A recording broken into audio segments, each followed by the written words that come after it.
The mystery of who and what is Supreme Leader Snoke was finally answered somewhat in The Rise of Skywalker, very anticlimactically at that, as it was revealed that he was simply a puppet and voice for Palpatine, meant to rule in his stead while he recovered from his injuries in the unknown regions of space. He was also meant for a major test for Kylo Ren, to see if he could one day rule by the Emperor's side as a newly reborn Sith Lord, succeeding where his grandfather Vader had previously failed. Today though, we finally have the full origin for Snoke, and it's been changed yet again. A few years ago, people would have gone absolutely crazy for this video and who Snoke is, but now I don't think the interest is anywhere near as strong, as Snoke was very much a red herring in The Last Jedi, and his importance very much undermined. Nonetheless, I'm here to explain exactly who Snoke is according to new canon material, for those of you at least that are still interested. Before we get started though, if we could get this video to 4,000 likes, that would help the channel out a great deal. It only takes a second to force choke that like button, and I really appreciate it. In this new canon novel known as The Star Wars, we get a full breakdown of exactly who Snoke is, from his origins to his role and purpose in the First Order, as well as what his function was meant to be by his creator, Emperor Palpatine. We learn here that Snoke isn't actually a clone of anybody, as I myself previously speculated he might be. I even made a video speculating that Snoke could have been somewhat of a failed clone of Palpatine's own master in Plagueis. But here it's made very clear that Snoke is known as a strandcast, something different than a clone. The same as Palpatine's son in fact, as well as Rey's father. In the book, it explains the big differences between a strandcast and a clone, indicating that they are in fact very different. The first passage in the book reveals all concerning Snoke. It's possible Snoke himself may not know his true nature. Snoke is a strandcast, an artificial genetic construct concocted by the resurrected Darth Sidious to be his proxy in power, to rule in his stead.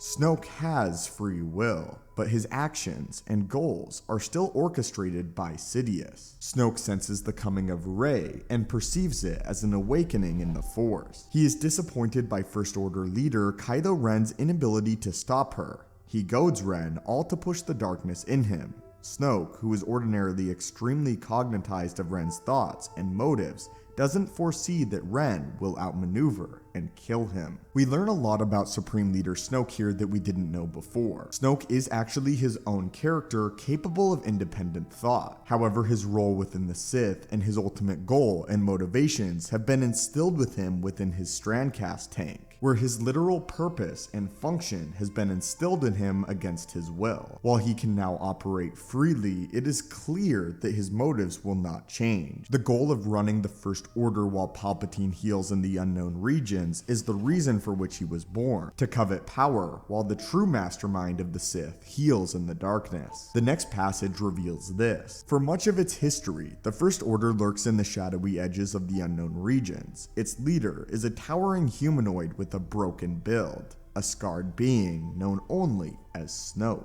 Though a Force user of impressive power, he denies any Sith lineage. In fact, only scant details exist regarding his origins. Until now. On Exegol, Emperor Palpatine holds many genetic copies of Supreme Leader Snoke in a vat. The final passage reveals the most about Snoke. Through Snoke, Sidious sidesteps the tradition of a dark-side apprentice slaying his master in order to ascend, which happens when Kylo Ren betrays Snoke and slices him in two. Ren then assumes the mantle of Supreme Leader of the First Order. Ren's examination of Snoke's past turns up more mysteries and dead ends than Kylo expected. Ren fully expects the dark side voice that he has heard in his head for years to disappear once Snoke dies. However, it persists. This points to someone manipulating Snoke, and Ren's search for answers uncovers the presence of the Emperor, who was believed deceased. On Exegol, there is a laboratory deep in the Sith sanctuary, where there are other Snoke bodies, resting in nutrient fluids. It is here that we finally learn the true purpose of Supreme Leader Snoke, beyond simply governing the Empire in Emperor Palpatine's stead. It is explained that Snoke was meant as a test for Kylo Ren, created specifically by Emperor Palpatine for Kylo Ren, as well as again to rule in his stead. Palpatine wanted to ensure that Kylo was ready to ascend to a Sith Lord one day, but he did not want to place his own life on the line, especially while he was so weak. Against Vader, he was at full strength. He held all of the power. However, with Kylo, or Ben, he needed something different. He needed somebody else to take the fall, but he still wanted Kylo Ren to destroy his master, and therefore prove himself worthy to become a Sith and rule the Empire once Palpatine dies. Therefore, Snoke is created, all meant as a test for Kylo Ren. As far as things we learned about Snoke that are the most impactful here, including of course his entire origin, are that he is actually conscious himself. He's not some body possessed by Emperor Palpatine. Rather, he's possessed by the motives and goals of Palpatine. He has free will and can operate on his own to some extent.